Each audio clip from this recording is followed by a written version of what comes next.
السلام عليكم ورحمة الله.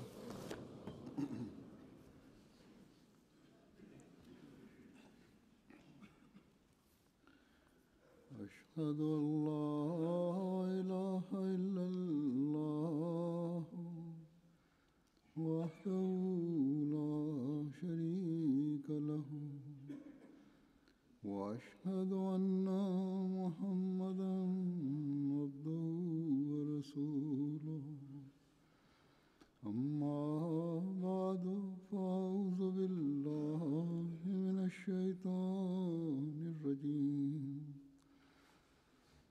بسم الله الرحمن الرحيم الحمد لله رب العالمين الرحمن الرحيم مالك يوم الدين إياك نعبد وإياك نستعين اهدنا الصراط المستقيم صراط الذين أنعمت عليهم غير المغضوب عليهم ولا الضالين.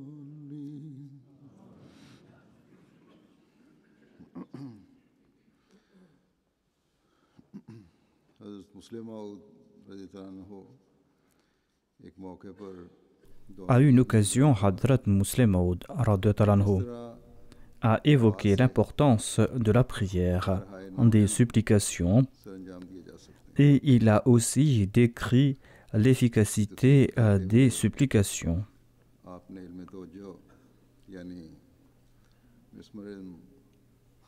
Dans ce cadre, il disait que ceux qui possèdent des pouvoirs hypnotiques peuvent, grâce à leur science, apporter des changements dans certains individus.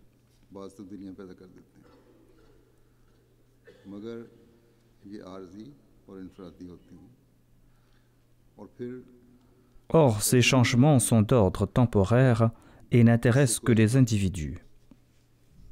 D'ailleurs, ces changements ne peuvent non plus apporter des révolutions qui sont porteuses d'avantages. Cependant, si l'on prie tout en respectant toutes les exigences de la prière, eh bien, ces prières peuvent mettre une nation en perdition sur le droit chemin. À cet effet, Hazrat Muslim Maud a évoqué un récit à propos du Messie premier l'Islam, un récit qui concernait Hazrat Sufi Ahmad Jan Saheb. 3 vendredis auparavant, j'avais évoqué Hazrat Sufi Ahmad Jan Saheb. J'avais aussi évoqué les efforts qu'il avait entrepris en compagnie de son maître spirituel.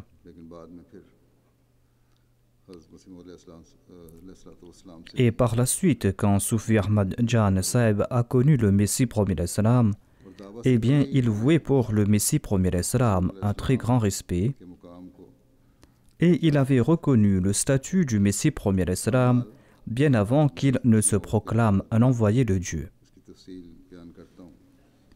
En tout cas, je citerai ici-bas les paroles de Hazrat Muslim Maud à ce propos. Et grâce à ce récit, l'on va comprendre l'importance qu'accordait le Messie premier l'Islam à l'hypnose ou le fait de contrôler les autres par la pensée.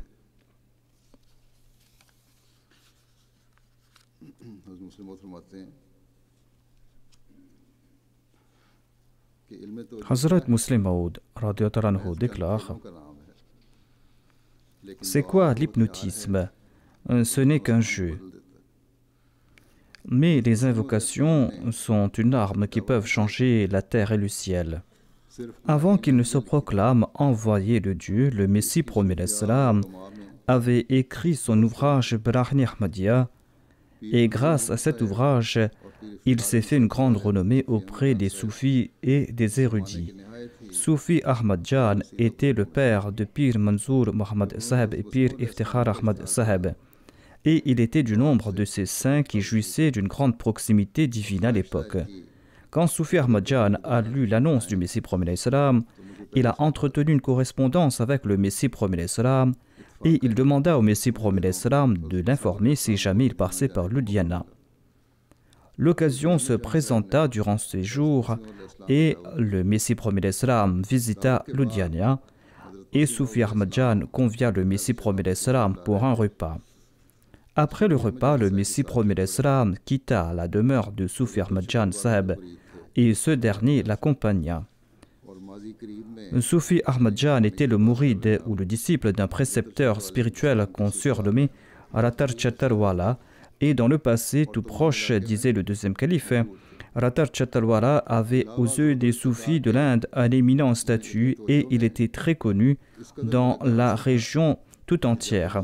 Ce maître était connu pour sa dévotion et sa piété. Il était aussi connu pour ses qualités d'hypnotiseur et quand il accomplissait la Salah, nombre de ses disciples se mettaient à sa droite et à sa gauche. Et quand il terminait la prière, eh bien, ce maître spirituel soufflait à sa droite et à sa gauche. Son souffle avait de l'influence sur la pensée des autres, car il avait des pouvoirs de suggestion très puissants et ceux qui étaient malades recouvraient la santé grâce à son souffle. Comme je l'avais évoqué dans mon précédent sermon, Soufi Ahmad Jan Saheb était le disciple de ce pire, de ce maître spirituel. Il l'a servi pendant 12 ans et il avait moulu du blé pour son maître spirituel pendant 12 ans. En tout cas, en cours de route, Soufi Ahmad Jan raconta au Messie premier salam qu'il avait servi dans cet ordre spirituel pendant tant d'années et qu'il en avait acquis de très grands pouvoirs. Il a dit, voyez cette personne qui me suit derrière, si je concentre mon attention sur lui, eh bien il va tomber au sol et il aura des convulsions. C'est-à-dire que Soufi Ahmad Jan va l'hypnotiser. Suite à ces paroles, le Messie premier salam s'arrêta et il commença à tracer dans le sol du bout de sa canne. Le deuxième calife raconte que lorsque le Messie premier salam était en proie à des émotions très fortes, eh bien il faisait lentement des traces dans le sol avec sa canne, comme s'il désirait en faire sortir quelque chose.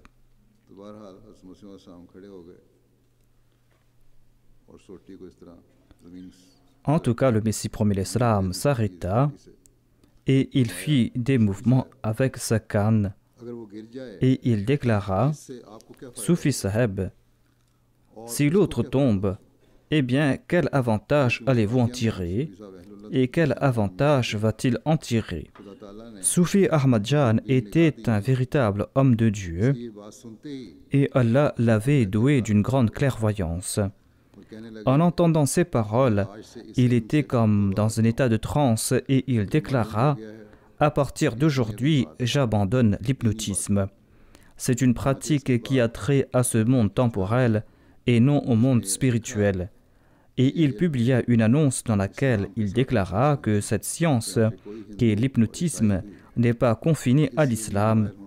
Un hindou, un chrétien peuvent tout aussi bien être des experts en hypnotisme. Et j'annonce qu'aucun de mes disciples ne doit s'adonner à cette pratique en croyant que c'est une pratique de l'islam. Il peut s'y adonner en considérant cela comme une science de ce monde.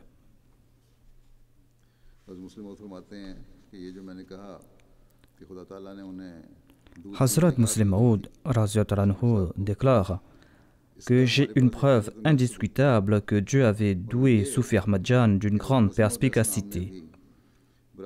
Quand le Messie premier salam publia son ouvrage Brahni Ahmadiyya, eh bien Soufi Ahmad Jan comprit que Mirza Ghulam Ahmad, l'auteur de cet ouvrage, sera choisi comme le Messie promis, alors qu'à l'époque, Hazrat Mirza Ghulam Ahmad ne s'était pas encore déclaré prophète, il n'avait pas encore reçu de révélation à ce propos.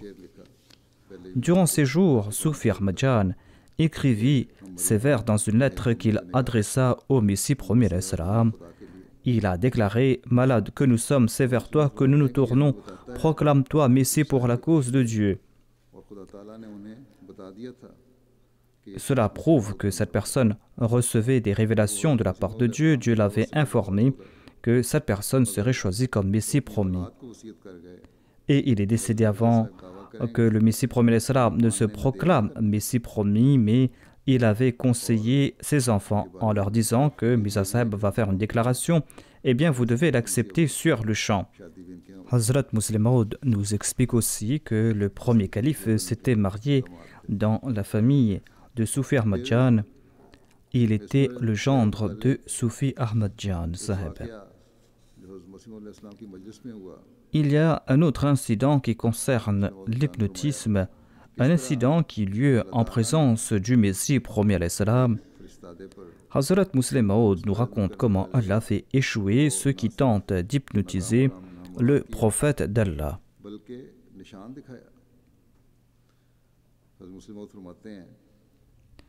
Non seulement qu'il fait échouer leurs plans, mais il leur montre aussi des signes. Hazrat Musleh Maud raconte que les pouvoirs de suggestion des hypnotiseurs n'ont aucun effet face au pouvoir de la foi. La volonté d'un hypnotiseur ne peut avoir d'effet sur la volonté de celui qui possède la foi. La volonté qui vient de la part de Dieu et celle qu'engendrent les hommes sont tout aussi loin l'une de l'autre que le ciel et la terre. Hazrat Musleh Maud était en train de prononcer ces paroles dans la mosquée Mubarak lors d'un sermon. Il déclara: le Messie promis l'Islam était assis dans cette même mosquée sur le toit inférieur lors d'une réunion. Il était donc présent dans cette assemblée et un hindou de Lahore, qui était un comptable de profession, se présenta à la mosquée Mubarak. Il était un très grand expert en hypnotisme et il avait accompagné un cortège nuptial akkadian avec l'intention d'hypnotiser le Messie promis l'Islam et de le faire danser alors qu'il était en compagnie de ses disciples, Na'udhu billah, pour ainsi l'humilier devant les autres. L'hindou en personne raconta cet épisode à un ami Ahmadi. En fait, le Messie promis l'Islam avait envoyé cet Ahmadi à Lahore pour remettre un de ses ouvrages à cet hindou. Lorsque cet Ahmadi est parti rencontrer cet hindou et lui a remis cet ouvrage, il lui a demandé la raison pour laquelle le Messie promis l'Islam lui avait envoyé cet ouvrage et lui demandant la relation qu'il avait avec le Messie promis l'Islam. L'hindou raconta: je suis un si grand expert en hypnotisme que si je suis assis dans une voiture et que je me concentre sur une personne qui est en train de marcher à l'extérieur, eh bien cette personne va commencer à courir derrière la voiture alors que je ne la connais pas, ni cette personne ne me connaît. L'hindou a déclaré que Mirza Sahib avait écrit nombre d'ouvrages contre la religion hindoue. Il avait dit beaucoup de choses contre la religion hindoue et j'avais l'intention de l'hypnotiser afin de l'humilier devant ses disciples quand il serait parmi eux. C'est ainsi que je suis venu à Qadian lors d'un mariage. Le Messie promis l'Islam était dans une assemblée, je me suis assis à la porte et j'ai commencé à concentrer ma pensée sur Mirza Sahib qui était en train de prodiguer des conseils. Je me suis concentré sur lui, mais mes suggestions n'ont eu aucun effet sur lui. Je me suis dit qu'il possède une volonté qui est très forte et je me suis concentré davantage. Mais cela n'a pas eu le moindre effet sur lui et il ne cessa de parler comme il le faisait. J'ai compris qu'il avait une volonté encore plus forte et j'ai usé de toute ma science et j'ai dépensé toute mon énergie. Quand j'ai usé de toute ma science, eh bien, j'ai constaté qu'il y avait devant moi un tigre qui voulait me bondir dessus. Il disait aussi qu'il voyait un tigre à chaque fois qu'il concentrait sa pensée sur le Messie promis l'Islam, mais qu'à la fin, le tigre était sur le point de bondir sur lui. En tout cas, dit-il, en voyant ce tigre, j'ai ramassé mes chaussures et j'ai pris mes jambes à mon cou. Quand je suis arrivé à la porte, Mirza Sahib a dit à un de ses disciples d'aller voir qui j'étais. Quelqu'un m'a poursuivi dans les escaliers et m'a attrapé dans le carrefour qui jouxtait la mosquée. Étant donné que j'avais perdu tout mon esprit à cet instant, j'ai dit à celui qui m'avait attrapé, « Laisse-moi tranquille, j'ai perdu tous mes sens. » Je vais raconter tout ce qui s'est passé à Mirza Sahib par la suite. L'autre m'a laissé partir et par la suite, j'ai raconté toute l'histoire à Mirza Sahib. Je lui ai dit que j'ai manqué de respect à votre égard. Je n'ai pas reconnu votre statut. Veuillez, s'il vous plaît, m'en excuser. Hazrat Muslim Maud dit que Mia Abdulaziz Sahib Mughal de Lahore, dont un nombre important des membres de sa famille habitent ici au Royaume-Uni, eh bien, Mia Abdulaziz Mughal a dit « J'ai demandé à cet hindou, ne savais-tu pas que Mirza Sahib avait une plus grande connaissance que toi sur l'hypnotisme ?» L'hindou a répondu « Cela est impossible, car pour avoir un effet hypnotique, il faut de la concentration, et cela requiert le calme total et le silence total. » Mirza Sahib, quant à lui, était en train de parler, et j'ai compris que sa volonté n'était pas de ce monde, mais que cette volonté qui était la sienne venait du ciel. Hazrat Muslim Maud raconte que la volonté que Dieu confère à l'homme après qu'il soit investi d'une foi parfaite se trouve aux antipodes de la volonté humaine. La volonté humaine n'est qu'un jeu d'enfant pour celui à qui Allah accorde la volonté. À l'instar des serpents des magiciens qui disparurent devant le bâton de Moïse. De même, quand la volonté des élus de Dieu s'exprime, la volonté des gens de ce monde est tout à fait dérisoire.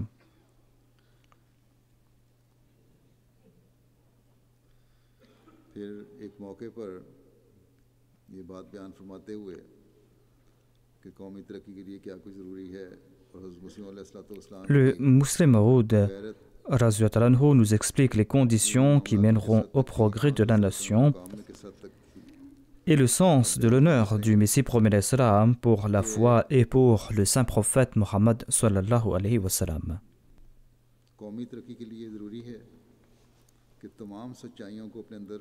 Hazrat Muslim Maud explique que pour le progrès de la nation, il faut adopter toutes les vérités. Il est primordial d'adopter toutes les vérités. Pour ce qui est de la doctrine et des croyances, il ne faut pas se contenter, par exemple, d'accepter que Jésus est mort pour se dire que nous avons atteint notre limite. Il faudra réfléchir à ce sujet, à savoir pourquoi doit-on accepter la mort de Jésus.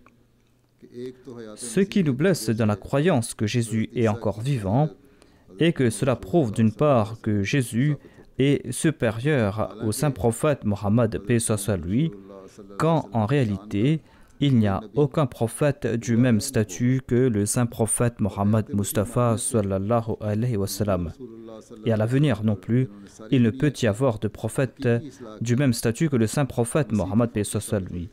Celui qui croit que Jésus est toujours vivant accordera prééminence au pouvoir messianique sur le saint prophète qui a été envoyé pour réformer l'humanité tout entière. Pareille croyance est contraire aux doctrines de l'islam. Nous ne pouvons imaginer un seul instant que le Messie soit supérieur au saint prophète sallallahu alayhi wa sallam. Affirmer que le saint prophète Mohammed sallallahu alayhi wa sallam est enterré ici-bas sur terre et que Isa, Jésus, le Messie, est au 4e ciel, eh bien, affirmer pareille chose est un grave outrage à l'islam. La deuxième chose qui nous blesse dans cette croyance que Jésus est toujours vivant est que cela porte atteinte à l'unicité de Dieu. C'est pour ces deux raisons que nous soulignons l'importance de la question de la mort de Jésus. S'il n'y avait pas ces deux enjeux, eh bien cela ne nous fera pas de différence que le Messie soit au ciel ou sur terre. Étant donné que la croyance qu'il est vivant au ciel est un outrage à l'égard du saint prophète Mohammed, paix soit lui, et de l'islam, étant donné que c'est une négation de l'unicité de Dieu, comment pouvons-nous tolérer pareille croyance? Nous ne pouvons tolérer que l'on dise que le Messie était supérieur au saint prophète Mohammed paix soit lui. Comment donc tolérer pareille croyance?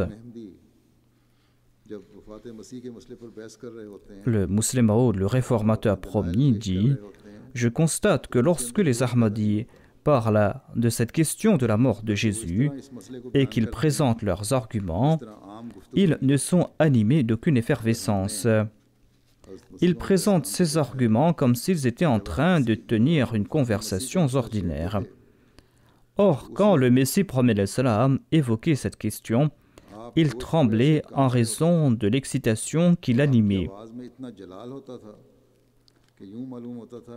Le Messie promet l'Islam tremblait en raison de l'excitation qui l'animait.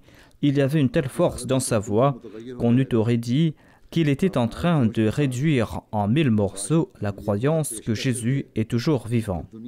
Son attitude changeait complètement.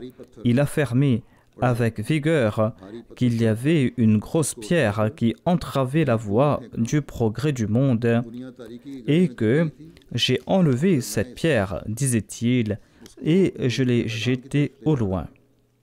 Le monde était en train de sombrer dans un gouffre des ténèbres et moi je suis en train de le sortir et de le mener vers le champ des lumières. Sa voix était animée d'une ardeur particulière lorsqu'il évoquait ce sujet.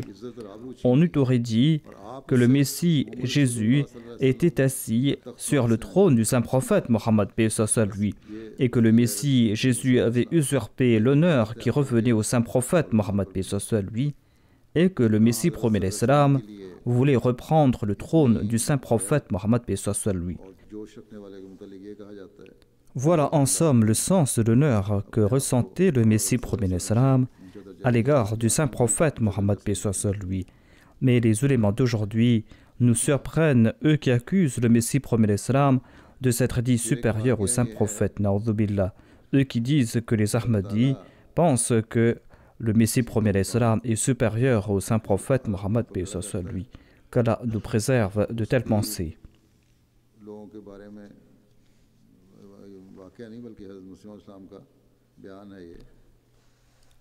Le Messie promet l'Islam nous décrit la direction qu'Allah accorde à ceux à qui il confère un éminent statut et comment Allah leur dévoile les sentiments et les pensées réelles enfouis dans les cœurs des autres.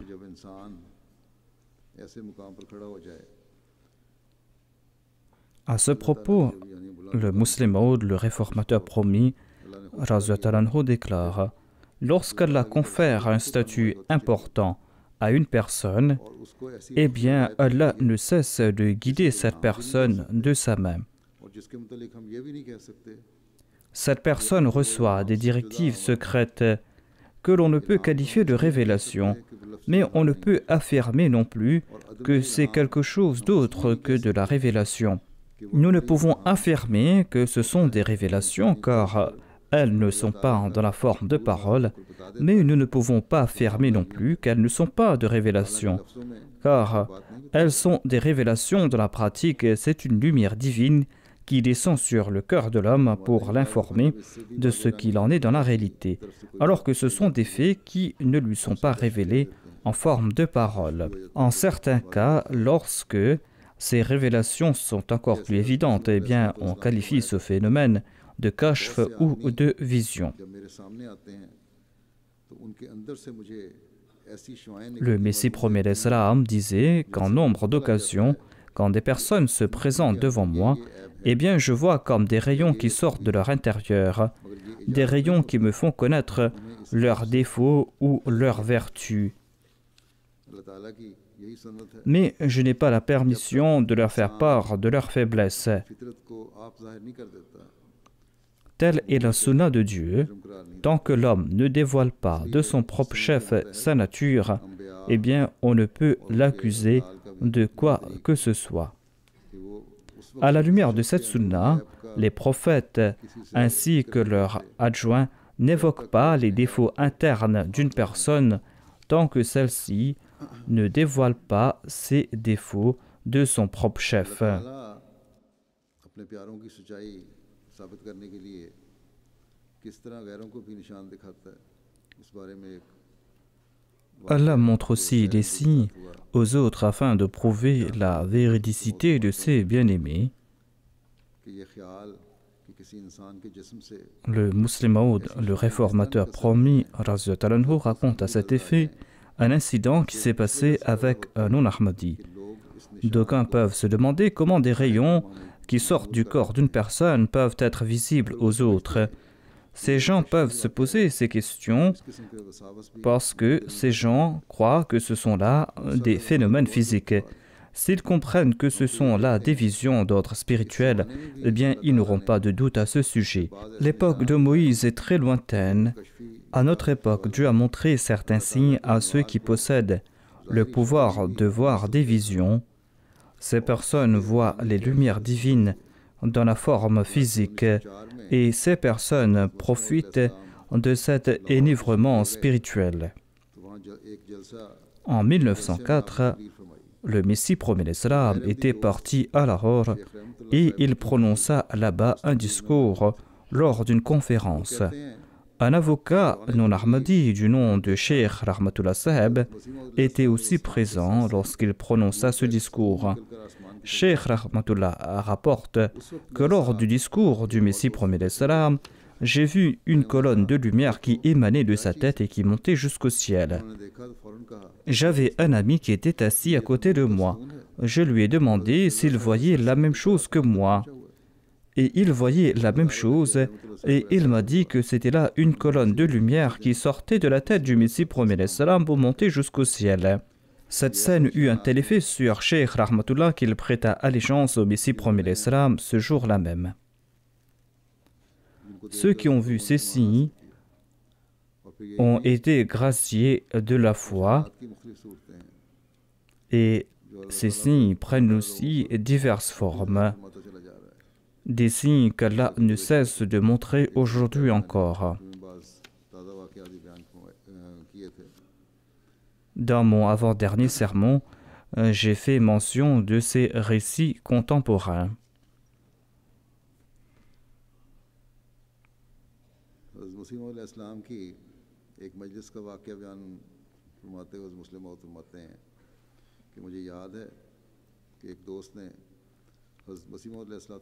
Le Muslim Maud, le réformateur promis, raconte « Je me souviens qu'un ami informa par écrit le Messie promet l'Islam que sa sœur a été possédée par des djinns.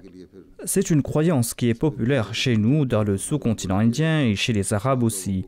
Ils disent que d'aucuns sont possédés par des djinns et qu'on doit faire sortir ces djinns et ils font subir maintes atrocités à ceux qui sont possédés par des djinns. Des fois, ils tuent même ceux qu'ils disent avoir été possédés par des djinns. En tout cas, quelqu'un racontait au Messie promet l'Islam que sa sœur était possédée par des djinns et que ces djinns disaient qu'ils étaient prêts à accepter le Messie promet l'Islam. Le Messie promet l'Islam répondit à cette personne. Il leur dit, demandez à ces djinns, pourquoi sont-ils en train de tourmenter cette pauvre femme? S'ils veulent tourmenter quelqu'un, eh bien qu'il aille posséder Maulvi Mohammed Hussein Batalvi et Maulvi Sanaoullah. Qu'est-ce qu'ils ont à gagner à tourmenter cette pauvre femme?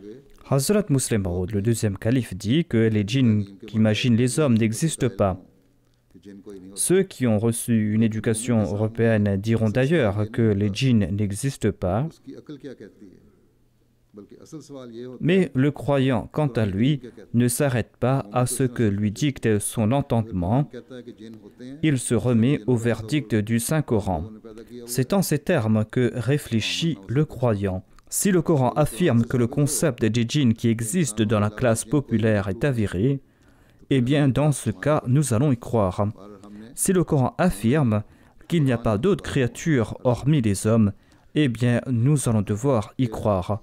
En tout cas, en tant que croyants, nous allons en toute situation accepter le verdict du Coran. En certaines situations, afin de préserver l'honneur et la dignité de ses bien-aimés, Allah prend sous son emprise l'esprit de ceux qui ne sont pas en pleine possession de leur sens et des aliénés. C'est un récit que nous avons déjà entendu dans le passé. Hazrat Muslim Maud dit, le Messie promet l'Islam racontait qu'il était parti un jour à Lahore. D'aucuns disaient qu'il y avait un aliéné à Chardra, quelqu'un qui n'était pas en pleine possession de ses sens et qu'il fallait lui rendre visite. D'autres compagnons du Messie promet l'Islam rejetèrent cette suggestion et disaient qu'il proférait des insultes grossières et qu'il ne fallait pas lui rendre visite. Ceux qui étaient en faveur de la visite disaient que l'aliéné disait qu'il recevait des révélations et qu'il fallait comparer ces révélations à celles du Messie promet l'Islam.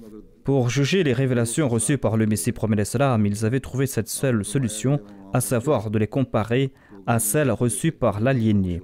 Le Messie promet l'Islam refusa, mais ses compagnons insistèrent et il partit voir cet aliéné. Quand nous sommes arrivés tout près de lui, il proférait des insultes, mais il s'est arrêté d'un seul coup. Il avait un melon avec lui et m'offrit ce melon, dit le Messie promet l'Islam, et m'a dit c'est là une offrande qu'il me faisait. Ce qui se fit aux apparences avait un plus grand respect pour cet aliéné par la suite, mais le Messie promet l'Islam a dit qu'il était un fou. Ainsi, en certaines occasions, des aliénés, des fous comprennent des choses que les personnes de bon sens ne comprennent pas. Étant donné qu'ils s'étaient coupés du monde, c'est pour cette raison que dans certains cas, ils voient des choses qui ont trait à l'invisible.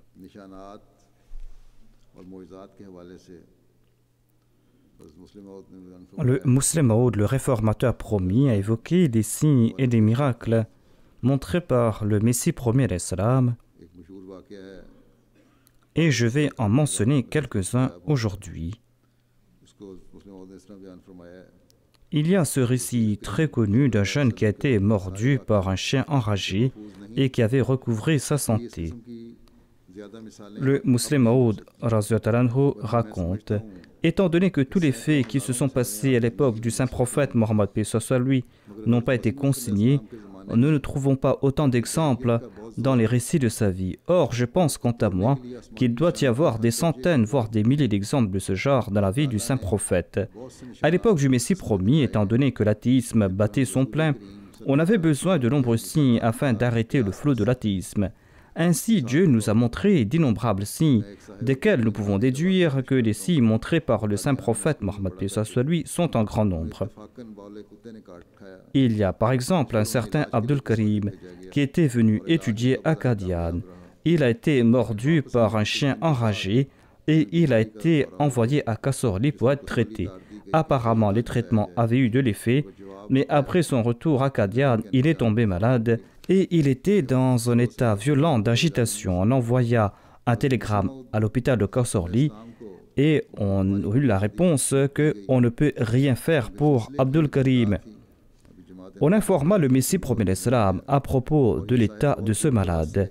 La Jamaat était à ses débuts et Abdul Karim était venu de très loin, d'un village de la région de Hyderabad. Il était venu à Qadian pour ses études. Le Messie promet l'Islam ressentit une très grande sympathie à son égard et il supplia Dieu avec insistance pour sa guérison. Étant donné qu'il était venu de très loin, disait-il, je ne voulais pas qu'il meure ainsi. Sa mère l'avait envoyé à Qadian pour poursuivre des études religieuses et elle avait placé de grands espoirs en lui. Il était venu de très loin, disait le Messie promet l'Islam. C'est pour cette raison que j'ai ressenti en moi une vive ardeur pour lui.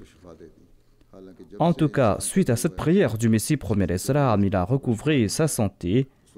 Et même après cet état d'agitation violente qui caractérise cette maladie, eh bien, il a recouvré sa santé.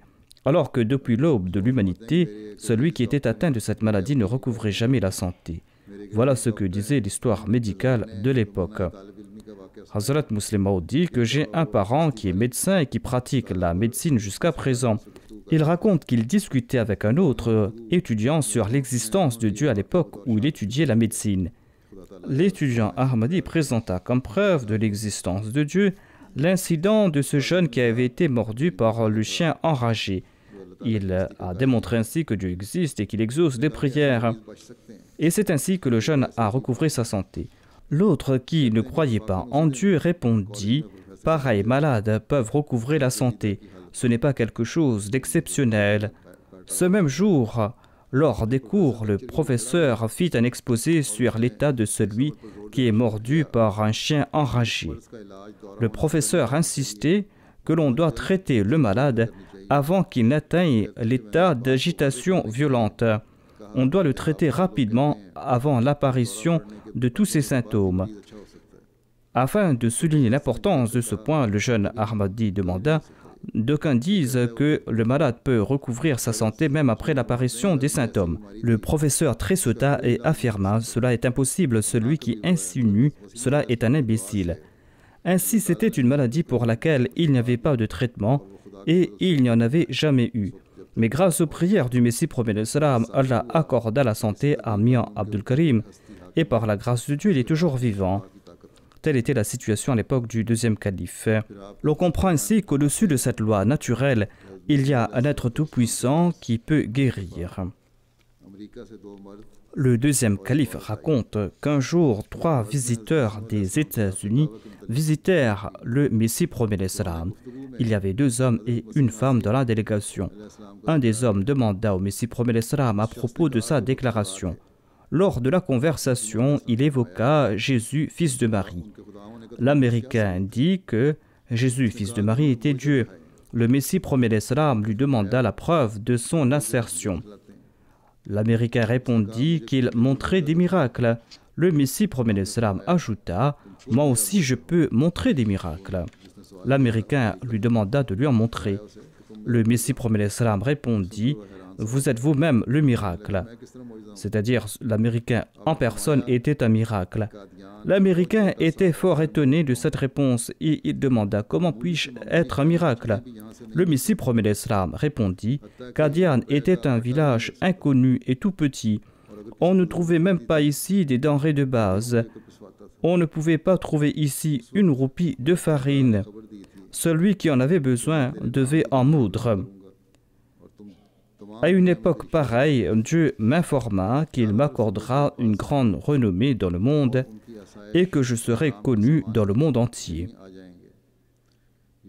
Il m'a dit que les gens viendront à moi des 4 coins du monde et qu'on leur fournira ici à Qadian tout ce dont ils auront besoin pour leur confort. Ils viendront à toi par tout chemin encaissé. Des personnes de toutes origines, de tout pays viendront à toi. Ils viendront en si grand nombre que les voies qu'ils vont parcourir vont se creuser. Voyez à quel point ces voies se sont creusées. L'État a déboursé 2000 roupies pour combler la route qui mène de Batala à Qadian. Le Messie promet l'Islam a dit à l'Américain: vous êtes venu des États-Unis. Vous n'aviez aucune relation avec moi tant que je n'avais pas fait ma proclamation. Personne ne me connaissait à l'époque. Mais aujourd'hui, vous êtes venu de très loin pour venir me rencontrer. C'est là une preuve de ma véridicité. Le deuxième calife, le réformateur promis, dit: je me souviens très bien que lorsque cette personne a demandé de voir un miracle du Messie promet l'Islam, tout le monde attendait bouche bée la réponse du Messie promet l'Islam. Tout le monde croyait que le Messie promet l'Islam allait prononcer un discours sur les miracles, à savoir comment apparaissent les miracles. Mais dès que l'Américain termina et qu'on termina la traduction en ourdou de ce que le visiteur avait dit en anglais, le Messie promet l'Islam présenta sa réponse. C'était là un point insignifiant, mais tout le monde n'est pas à même de le découvrir. Aujourd'hui encore, toute personne qui n'use pas de son intelligence dira que ce n'est pas là un miracle. Mais quant à ceux dont les yeux sont ouverts et qui sont doués d'intelligence, ils savent très bien que c'est là un très grand miracle et que cela suffit pour accepter la vérité.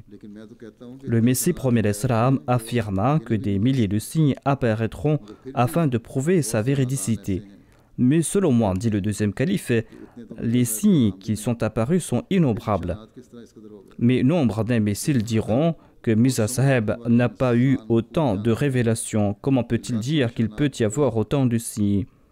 Mais ceux doués de discernement savent très bien que des centaines de milliers de signes peuvent apparaître suite à une seule révélation.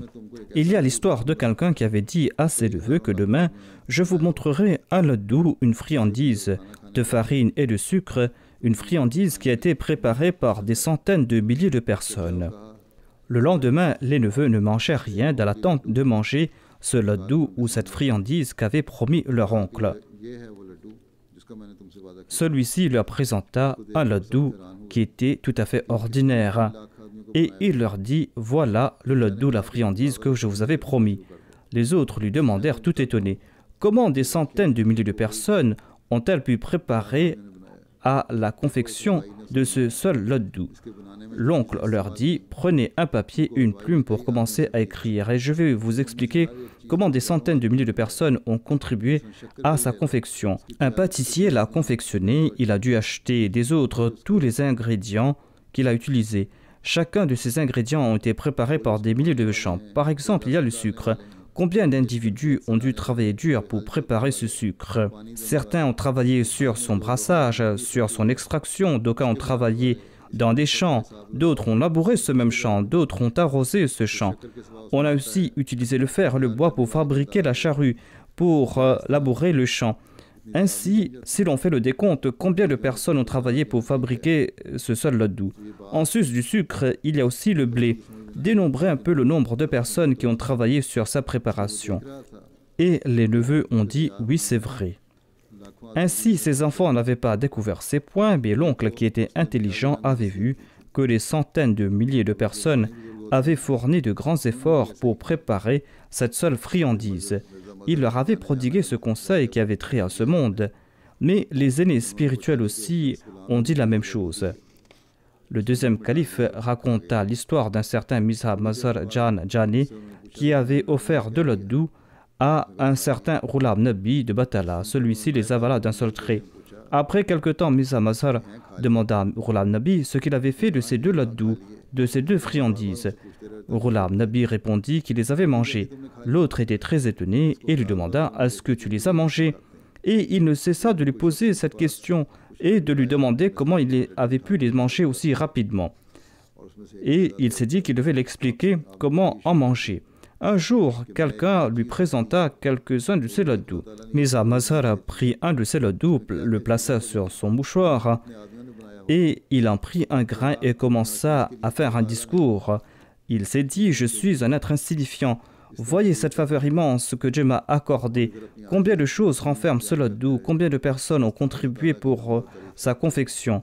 Ainsi, Dieu m'a accordé cette grande faveur, à moi, une personne aussi insignifiante. » Il ne cessa son discours, fit preuve d'une grande humilité et ne cessa de faire les éloges de Dieu. Entre la prière de Zohr et l'appel à la prière d'Asr, il n'avait placé dans sa bouche qu'une seule graine de ce laddu. Et il le laissa et partit faire ses ablutions. Le deuxième calife demande pourquoi ont-il fut ainsi? Parce que dans cette seule friandise, il avait vu des milliers de signes divins. Un grand mangeur pourra avaler 20 laddus d'un seul coup. Mais pour Mirza Masar Jan Jana, ce seul laddu était un si grand fardeau que le manger était pour lui un poids à lui briser l'échine. Pour celui qui se souvient des faveurs divines, une chose insignifiante peut se transformer en quelque chose de grand. Quant à l'imbécile, même une chose immense est pour lui quelque chose d'insignifiant. De même, pour l'intelligent, quelque chose qui est apparemment immense sera quelque chose d'insignifiant, et pour un sot, quelque chose d'insignifiant sera quelque chose de grande importance. Ainsi, l'intelligent peut voir de grands signes divins dans de petites choses et l'idiot, quant à lui, ne verra rien dans de grandes choses. Le Messie promet l'Islam a dit « Dieu a montré des centaines de milliers de signes en ma faveur. Ceci est tout à fait vrai. » Mais selon moi, dit le deuxième calife, les signes montrés en faveur du Messie promet l'Islam sont innombrables. Mais ils sont innombrables pour quelle personne? Pour qui? Ces signes sont innombrables pour ceux qui sont doués d'intelligence. Si quelqu'un vient ici pour demander des signes, eh bien tous ces bâtiments qui sont à Qadian sont autant de signes pour celui qui veut voir ces signes. Le deuxième calife était dans la mosquée Aqsa et déclara « Tous ces bâtiments qui se trouvent devant moi sont autant de signes, hormis quelques-uns. Pour bâtir toutes ces maisons, on a dû préparer le sol et chaque sac de terre qu'on a utilisé est un signe. Il y avait un si grand trou ici qu'un éléphant pouvait s'y noyer. et on a rempli de terre ce trou pour qu'on puisse y construire des maisons. Vers le nord de Qadian, on peut voir de hauts bâtiments. Chaque brique, chaque grain de chou est un signe de la véridicité du Messie promis l'Islam. Toutes ces personnes que vous voyez à Qadian, qu'ils soient hindous, sikhs, non-ahmadis et ahmadis, sont autant de signes de la véracité du Messie promis à l'Islam. Les Ahmadis sont des signes de la véridicité du Messie promis à l'Islam parce qu'ils l'ont accepté et sont venus s'établir ici. Et les non-ahmadis sont des signes eux aussi parce que leur maison, leurs vêtements, tout cela était tout autre avant que le Messie promis à l'Islam ne s'était proclamé Messie. Leurs vêtements, leurs bâtiments étaient tout autres que ce qu'ils possèdent aujourd'hui.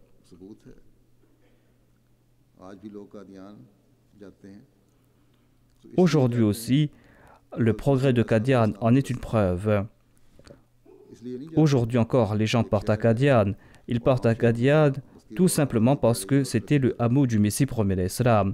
Ils ne partent pas là-bas parce que c'est une grande ville et qu'ils veulent partir là-bas parce que cette ville est en train de progresser comme des villes ordinaires.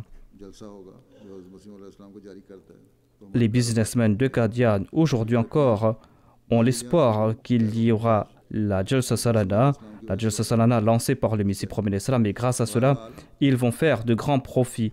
Ainsi donc, les non-ahmadis sont en train de profiter de ces progrès financiers dans cette ville du Messie promis l'Islam. En tout cas, les gens sont venus voir le Messie promis l'Islam et les autres aussi ont profité de ces personnes. Et ces personnes ont reçu donc ces faveurs.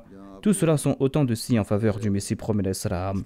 Le deuxième calife dit que ce n'est pas la peine de partir très loin. Cette même mosquée où je prononce ce sermon, dit le deuxième calife, l'édifice de cette mosquée, le bois qui a été utilisé sont autant de signes parce que cela n'existe pas auparavant. Lorsque le Messie promis l'Islam s'est proclamé Messie, c'est là qu'on a bâti cette mosquée. Ainsi, ici, on peut trouver des centaines de milliers de signes. Ensuite, chaque personne qui vient pour la Jalsa est un signe en soi, et c'est un signe que Dieu montre tous les ans. Et ces signes vont apparaître tant que Dieu le désirera. Ainsi donc, on ne peut pas faire une estimation des signes du Messie promis l'Islam. Selon moi, on ne peut pas dénombrer ces signes. Seul Dieu pourra dénombrer ces signes. Ces signes sont là pour renforcer notre foi, mais à la lumière de ce verset, l'on comprend que pour comprendre ces signes, il faut ouvrir ses yeux. Il faut ouvrir les yeux pour voir ces signes et chaque personne en soi est un signe.